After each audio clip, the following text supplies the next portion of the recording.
Chapter 8. Rhys. Off the record. Kacey's teeth chatter next to me in the back seat of the Uber, and although it's not my fault, I feel as if it is. She's been shivering, shaking, and fidgeting all evening. I insisted on hiring a car to take us back. She peels off her gloves and presses her hands to her face. How are you not freezing? I manage fine in anything from 20 to 5 degrees, I say. Today at -2 wasn't half bad, if I'm honest. It's not negative. Oh, Celsius, right? Celsius, yes, and I prefer being too cold rather than too hot. She bounces in her seat and breathes into her hands. Excuse me, I lean forward, closer to the driver. But would you mind terribly turning up the heat? Sure, he says, as the warm air rushes around us. Thanks. Her wide eyes radiate such genuine appreciation that something in me threatens to fall. I can't let that happen. I hadn't expected today to be this taxing on my self-control. Kacey is not my type of woman. Bubbly, enthusiastic, talkative. Leanne had been my type. Serious, driven, organized. Not that I have a type anymore. I'm married to my job, and that suits me just fine. So what is this pull I feel towards Kacey? Why do I find myself thinking about how adorable the tiny freckles on her nose and cheeks are?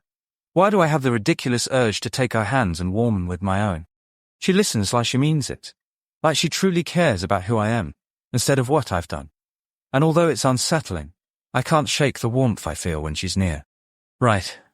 Well, she's leaving after tomorrow's office tour, and I'll be free of the distraction. Thank goodness she doesn't live here.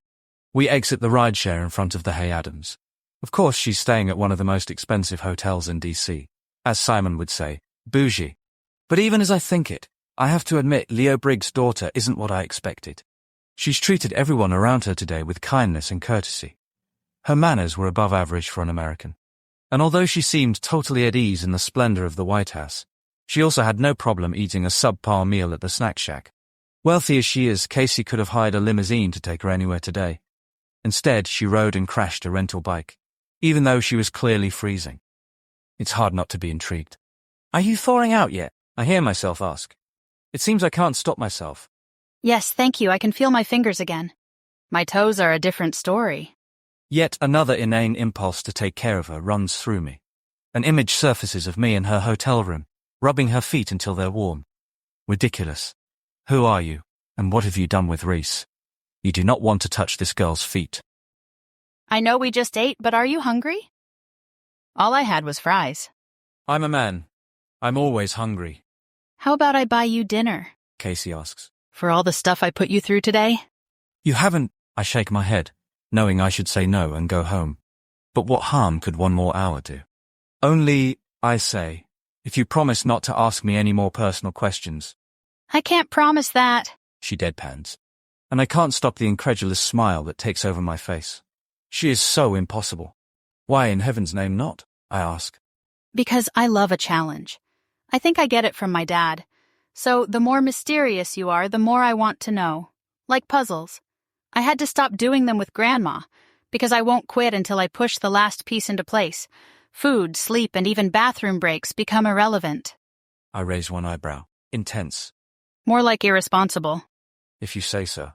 So? She grins. Dinner and questions? I frown. Dinner and one question. 5. No. We'll negotiate, She says airily.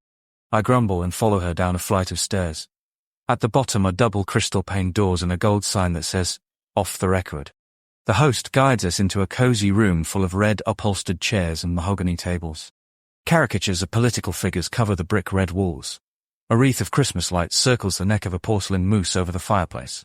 Soft pools of amber light spill from brass wall sconces, and miniature lamps create a warm, conspiratorial feel. We remove our coats and scarves as we're seated.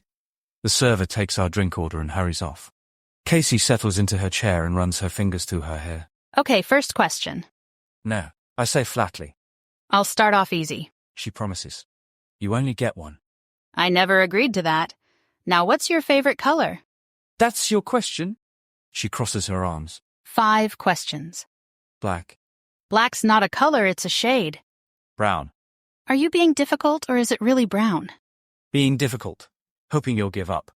I never give up. Lucky me. If this is how you answer, We'll be here all night. She leans her elbows on the table, looking at me like she hopes we will. I hope so too. No, you don't. Find something wrong with her. Elbows on the table. Bad manners. There we are. Navy blue, I say. She sits back, satisfied. There, was that so hard? Immensely. The server drops off our drinks in a silver appetizer caddy filled with olives, peanuts, and wasabi peas. He takes our order, then moves on, greeting the table next to ours. I fish my mobile out to my pocket and check for messages. There's one from Simon asking how the rest of the tour went. Kacey sips her water. Okay, your turn. Ask me anything. Thanks, but I'll pass. Okay. She bites her lip, thinking, then taps my mobile. I move it out of her reach. She takes her own mobile out and holds it up. If you could only keep 3 apps on your phone, which would you choose? Preloaded apps don't count. I take my time swiping through my apps. When the silence gets beyond uncomfortable, I answer. Be athletic. 2 more. She encourages. My scheduling app, an Audible. Ooh, what are you listening to right now? I just finished Let It Snow by Beth Moran. I listen to it every Christmas. The narrator does the most amazing voices. Actually, never mind. Go on. I shouldn't encourage her, but I've clearly lost the plot tonight. She wets her lips and spears an olive with a toothpick. You remind me of the male main character. He's super smart and broody. It's set in England, Sherwood Forest. I nearly choke on my tea. Are you all right? She asks, eyes wide with concern. I nod and motion for her to continue, though I truly wish she wouldn't. She eyes me, probably gauging whether I need the Heimlich. I didn't know it actually existed. I thought it was only in Robin Hood. Eventually, I gain control of myself and swallow the bitter taste rising in my throat. No, it really exists. Have you ever been there? I rub the back of my neck. Next question, please. She looks utterly perplexed. Why won't you tell me? Our server arrives with our food. Soup for her and short rib grilled cheese for me. The interruption gives me a moment to decide whether to tell Kacey the reason Sherwood Forest isn't my favorite anymore. It's unlikely we'll ever see each other after this trip. Perhaps if I share my tragic tale, she'll let it go. Then again, perhaps not. The server leaves, and still I hesitate. Kacey rests her chin in her hands, waiting, but not expecting. Her presence is so accepting and calming, and my words come tumbling out. I propose to my ex-fiancée in Sherwood Forest, at the Major Oak. She finishes a spoonful of soup and leans back into the tufted cushioning of her chair, saying nothing. Truth be told, I expected an outburst, a gasp, an exclamation, something loud and dramatic. More questions, for sure. But she simply blinked patiently at me. I don't feel judged or rushed at all. It's the oddest thing. So I continue. She accepted, hence the title fiancé. But less than a year later, she broke it off. I study my hands. The week before Christmas. How long ago was this? 2 years. Kacey nods slowly a few times, her expression sober. Quota satisfied. I beg your pardon. I'm done interrogating you. Well, that's a relief, I say, but I don't truly mean it. I want to tell her more. Leanne, she ticked all the boxes, ambitious, composed. I glanced past Kacey to a couple laughing at the bar. Beautiful. What happened? Kacey asks gently. Let's say she was ambitious in more areas of life than just business. She traded up, if you will. I bite into my short rib sandwich.